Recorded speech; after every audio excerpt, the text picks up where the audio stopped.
weight regain, we were interested in a way to support patients to prevent weight regain, because that has significant issues. So this is a RCT that she performed.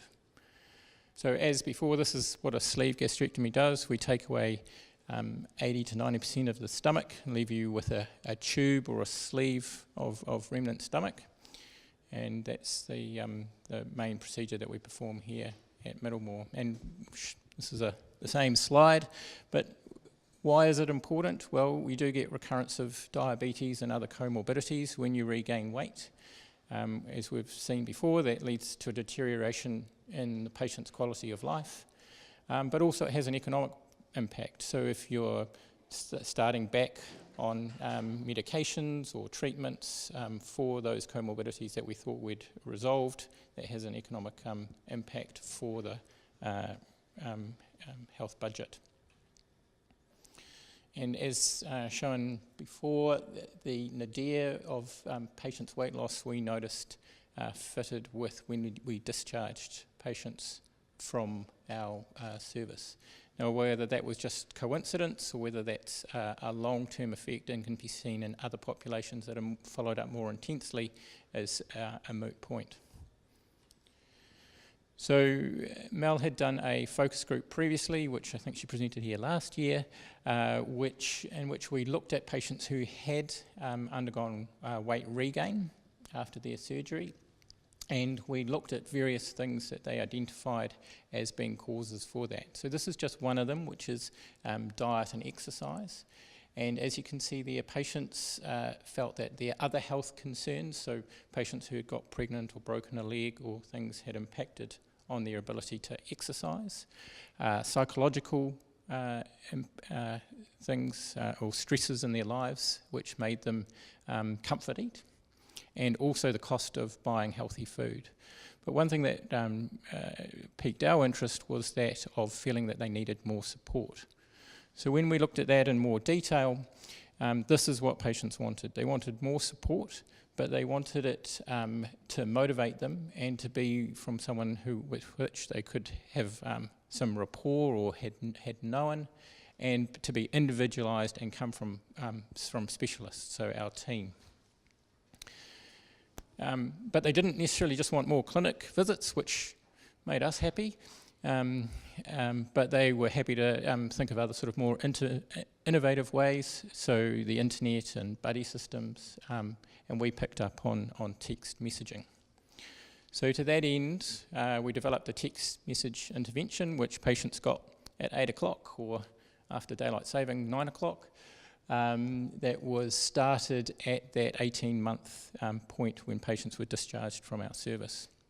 And that was all developed using the behavioural change wheel, and it was validated by dietitians, surgeons involved, and our nurse specialists, and then coded using this particular taxonomy.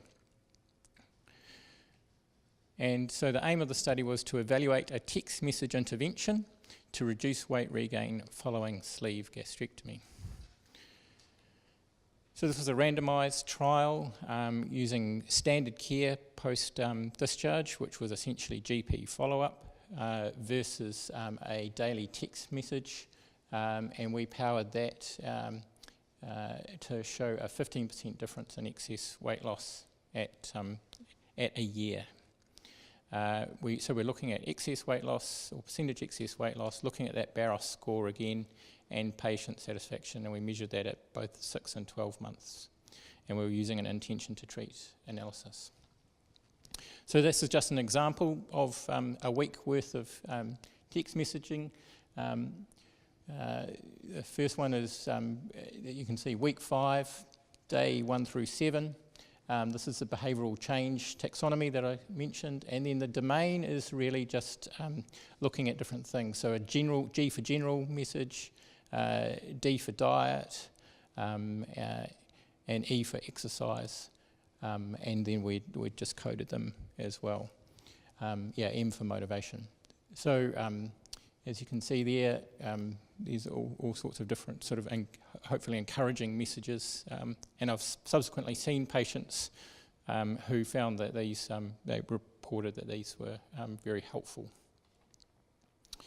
So this is the results from our enrolment. So we enrolled 121 patients, having our power saying that we needed 42 in each group, looking for some who were going to obviously drop out, and allocated to standard care or text messaging, with finally 42 and 43 in those groups at the end.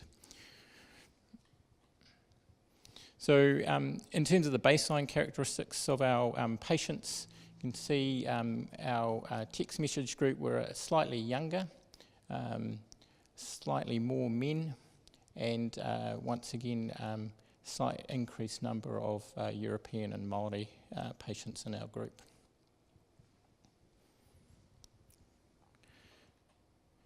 So looking at our 12-month outcomes, which was our endpoint, if you look at this, what we're doing when we did the stats, so because of those differences I just showed you on the previous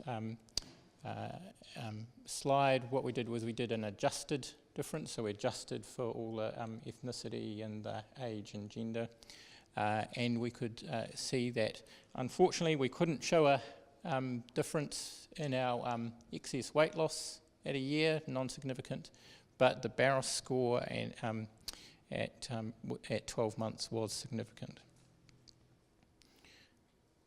If you look at patient satisfaction with the text messaging service, if you take those that thought there was either strongly agree or agree that they liked getting the message, you're talking about 80, where are we?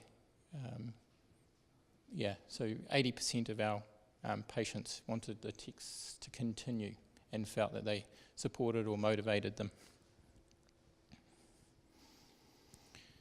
So in conclusion, we feel that with a one-year text messaging service that supported our patients, it may reduce weight regain. We feel that we've probably slightly underpowered this study, and that's been influenced a little bit about what we were talking about in terms of what measurements you use in terms of defining weight regain. It does improve the Barrow score, so in other words, quality of life, and it is valued and appreciated by patients. Thank you.